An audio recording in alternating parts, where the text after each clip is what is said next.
Hari ini Om Teddy akan review RC Drift skala 1/10 harga 500 ribuan. Ini bisa dilihat tulisan driftnya gede, tapi apa beneran bisa drift? Jujur aja sih saya sangsi ya. Tapi pastinya akan kita tes di video ini, termasuk cara nyeperinnya gimana, tes top speednya berapa, dan kita akan bahas berbagai aspek sampai bisa ditarik suatu kesimpulan apakah RC ini layak dibeli atau tidak. Jujur saja saya beli RC ini karena tertarik dengan bodinya yang pick up. Pas mau beli udah ada bayangan, wah kalau diceperin dan dibikin stance kayaknya mantep juga nih. Saya pikir seandainya elektronik atau sesisnya jelek ya paling nggak bodinya cakep lah. Kan nanti bisa dipakai bodinya di RC Drift yang beneran. Mari kita bongkar dan cek kelengkapannya. Kelengkapan dapat remote model tembakan, dapat baterai 9 volt dan juga antena remote. Untuk punya saya ini nggak dapat ban cadangan. Baterai 9,6 volt 1500 mAh nikel kadmium. Charger dengan output 9,6 volt 250 mAh. Artinya kalau cas baterai dari kondisi full kosong akan butuh waktu 6 jam. Tapi dalam prakteknya lama cas baterai itu sekitar 2-3 jaman karena kita seringnya kan ngecas tidak dalam kondisi 100% kosong. Mari kita buka bodinya yang dikunci pakai klip dari plastik. Dan ternyata teman-teman ini adalah RC Kide atau Quick Drive yang 20 tahun yang lalu kayaknya sempat populer di Indonesia. Maksudnya Quick Drive adalah tinggal pasang baterai kita sudah bisa main tanpa perlu setting apa-apa. Sebagai catatan, RC Kide ada yang versi 2WD dan ada juga yang versi 4WD. Yang dibahas di video ini adalah yang versi 2WD. Perbedaannya bisa dilihat sebagai berikut. Tergantung yang jual, walau bodinya sama bisa saja pakai sesis yang berbeda. Jadi lihat foto produk untuk sesisnya atau tanyakan ke penjualnya RC yang mau dibeli itu pakai sesis yang mana. Walau ya nggak selalu dicantumin ya. Tapi coba aja tanya ini 2WD atau 4WD, itu sih yang penting. Sebelum kita bahas detail, mari kita tes dulu kecepatan maksimalnya berapa. GPS pakai Meylan M3 yang dikasih casing lagi untuk melindungi GPS kalau terlempar. Ini entah kenapa mobil saya belok ke kanan terus, nggak bisa lurus walaupun sudah diatur di putaran steeringnya. Dan setelah beberapa kali percobaan, kecepatan tertinggi yang didapat adalah 18,1 km per jam. Mungkin bisa 20 km per jam kalau jalannya bisa lurus. Remote di jarak 25 meter masih berfungsi dengan baik atau sinyalnya tidak putus. Namun saya belum pernah tes sih jarak yang lebih jauh itu maksimumnya berapa. Untuk daya tahan baterai 15-30 menitan tergantung penggunaan juga. Saya sebenarnya nggak berharap banyak dari RC ini, tapi setelah dimainkan ternyata cukup fun juga ya, maksudnya enak juga dimainin. Cocok untuk dimainkan anak-anak, remaja atau om-om juga bisa aja kalau mau, yang penting santuy aja mainnya. Sudah beberapa kali nabrak dari hampir kecepatan full speed tapi masih belum ada tanda-tanda kerusakan karena ada bempernya sih di depan. Kalau mau lebih kencang kita bisa upgrade elektroniknya yang sebenarnya saya tertarik sih untuk upgrade. Tapi belum ketemu aja sih waktunya, jadi nggak bisa janji akan dibuatkan videonya. Jadi apakah RC ini worth to buy atau apakah harga sesuai dengan fitur yang ditawarkan? Dan apakah bisa dipakai untuk drift beneran? Untuk menjawab itu mari kita lihat detail mobil RC-nya. Kita akan bahas dari bodinya dulu. Bodinya jenis soft body dengan ketebalan 0,3 mm. Biasa body RC yang tebalnya segini kalau dijual itu harganya sekitar 200 ribuan. Dan masalahnya adalah nggak ada yang jual body pick up seperti ini. Jadi ya ini alasan utama saya beli RC ini, ngincer bodinya bro. Udah gitu nih warna cat bodinya saya suka banget sih, keren menurut saya sih ya. Walau banyak tulisan typo kayak Isuzu ditulis Izuzu alias S dan Z-nya kebalik atau tertukar. Ini sengaja ditulis gini karena alasan copyright sih. Tapi ya sebenarnya saya lebih suka kalau nggak ditulis aja sekalian jadi polosan gitu loh. Kenapa harus typo? Tapi bagusnya untuk tulisan yang gedenya yang 3K battery itu nggak typo. Keren lah. 3K battery itu merek aki di Thailand. By the way ini adalah body Isuzu D-Max yang di Thailand itu sering dipakai buat drag race dan ada juga yang dipakai untuk drift. Ini masih ada plastik pelindungnya biar nggak lecet. Mau saya kletek kok sayang ya. Jadi ya saya biarin aja dulu sampai lecetnya banyak, nanti baru dikletek lagi pelindungnya. Bodinya juga kalau dikasih lampu ini masih ada tembus bisa dilihat. Jadi kalau teman-teman kreatif bisa bikin bracket dan box lampunya pasti jadi keren. Jadi biar lampunya itu nggak kemana-mana, dibikinin boxnya lagi. Ini bayangan aja ya kalau seandainya kita ganti velgnya doang. Dan ini kalau pakai velg standar tapi diceperin. Sebentar diajarin cara nyeperinnya. Jadi kalau ditanya apakah RC ini worth to buy, ya kalau buat saya pribadi ya cukup worth to buy ya, karena alasan bodinya aja sih. Tapi mari kita bahas chassis dan elektroniknya biar teman-teman bisa putuskan mau beli atau enggak. Pertama bisa dilihat ada tulisan 35 MHz, artinya belum pakai sistem 2,4 GHz alias masih pakai teknologi jadul. Yang artinya kalau ada dua mobil yang pakai sinyal 35 MHz sudah pasti sinyalnya akan bentrok alias nggak bisa main bareng. Kalau mau main bareng mesti cari yang punya sinyal beda, misalnya yang 27 MHz. Ciri RC yang masih pakai teknologi jadul itu biasanya punya antena dari kawat yang panjang. Suspensi belakang ala kadarnya.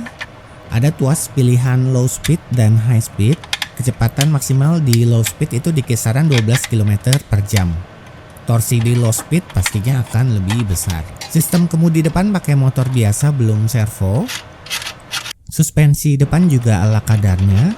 Mobil ini 2 WD ya, atau gerak belakang saja. Velg depan pakai model pin, jadi butuh usaha ekstra kalau mau lepas atau ganti velgnya.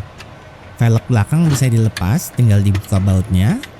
Hex terbuat dari kuningan bukan plastik, jadi akan cukup awet. Dan pengalaman pernah punya beberapa RC Kide, belum pernah sih ada yang mengalami hex rusak atau slip. Hex ukuran 6 mm, ukuran yang agak janggal sih sebenarnya. Ukuran hex RC skala 1/10 pada umumnya adalah 12 mm. Jadi kalau mau pakai velg RC skala 1/10 yang ukuran normal, mesti beli adapter hex 6 mm ke 12 mm. Nanti kalau sempet dibuatin cara ganti velgnya ya. Mari kita nyalakan. Remote pakai baterai kotak 9 volt.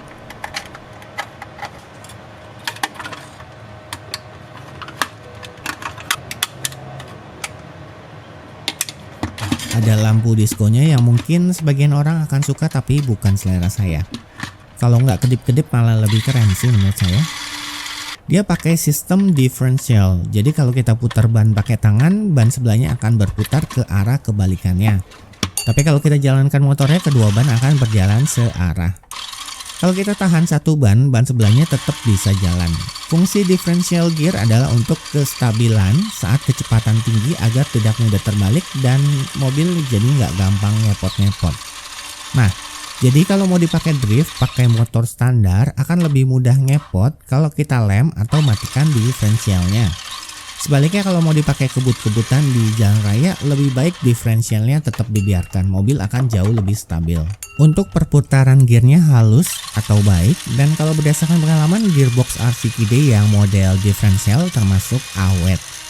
Untuk throttle atau maju ke depannya belum proporsional, jadi kita nggak bisa jalan pelan-pelan. Dia cuma ada 2 speed maju ke depan. Ini sepertinya hanya menggunakan switch saja. Apakah bisa dirubah jadi proporsional? Ya pastinya bisa, sudah banyak yang lakukan.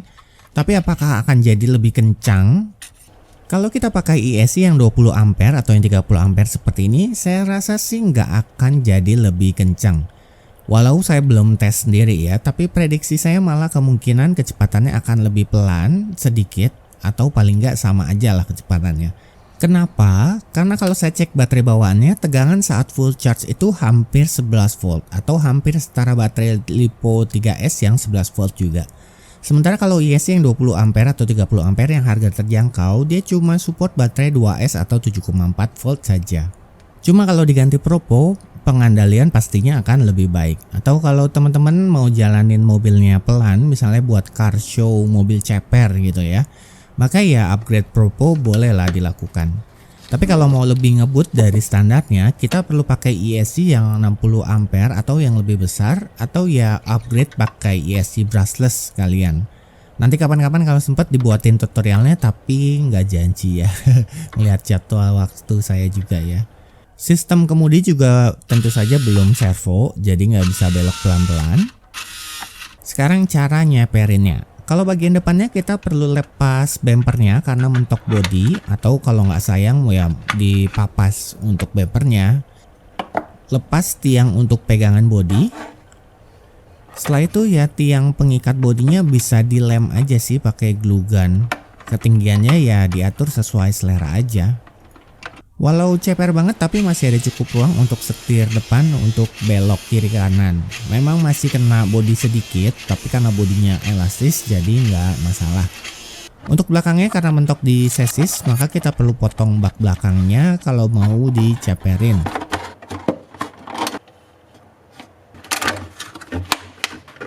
Nah di bagian sini kalau mau ceper banget perlu dipotong lagi sampai ke arah kaca dan nanti ini bisa sekalian untuk pegangan bodinya. Tapi saya nggak akan potong lagi. Alasannya karena bodinya kemungkinan tidak akan saya pasang di RC Kide ini tapi akan saya pasang di Sakura D5.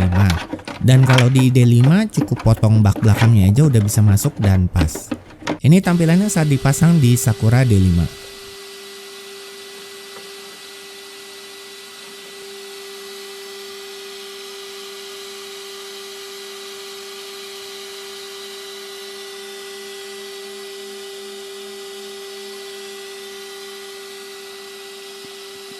Kalau mau pakai velg lebih lebar bisa pasang over fender lagi. Over fender ini variasi ya teman-teman, bukan dapat dari paket penjualan. Sekarang pertanyaannya apakah RC Kide ini bisa dipakai untuk drift? Kalau drift yang proper ya pastinya nggak bisa ya karena dia belum propo. Selain itu bannya juga dari karet walau karet yang tipis. Tapi kalau untuk ngepot-ngepot ya masih bisa sedikit-sedikit lah. Apa bisa dijadikan RC drift yang proper? Ya bisa-bisa aja sih, cuma ya perlu modifikasi yang lumayan banyak. Kesimpulannya apakah RC ini layak untuk dibeli? Ya balik lagi sih, kalau ngincar bodinya seperti saya ya layak aja untuk dibeli. Kalau untuk main-main santai juga masih oke kok, masih enak. Dan berdasar pengalaman RC Kide ini cukup awet kok. Tapi ya tergantung pemakaian juga ya. Kalau mau belajar RC drift, RC ini kurang disarankan untuk dibeli.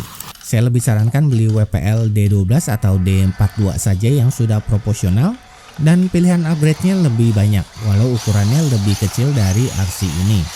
Kalau mau beli yang ukuran real 1:10 dan tidak ada rencana untuk upgrade dan mau dipakai untuk drift santai-santai aja, maka saya sarankan beli RC Kide yang 4WD saja, yang jenis VMAX atau yang New VMAX yang tadi udah dibahas. Biasanya yang 4WD itu juga sudah dapat ban driftnya juga. Tapi ya tetap belum proporsional ya, jadi nggak akan bisa drift dengan presisi sesuai jalur atau track. Cuma lebih bisa ngepot-ngepot aja dibanding yang 2WD. Semoga berguna, Om Teddy sign out.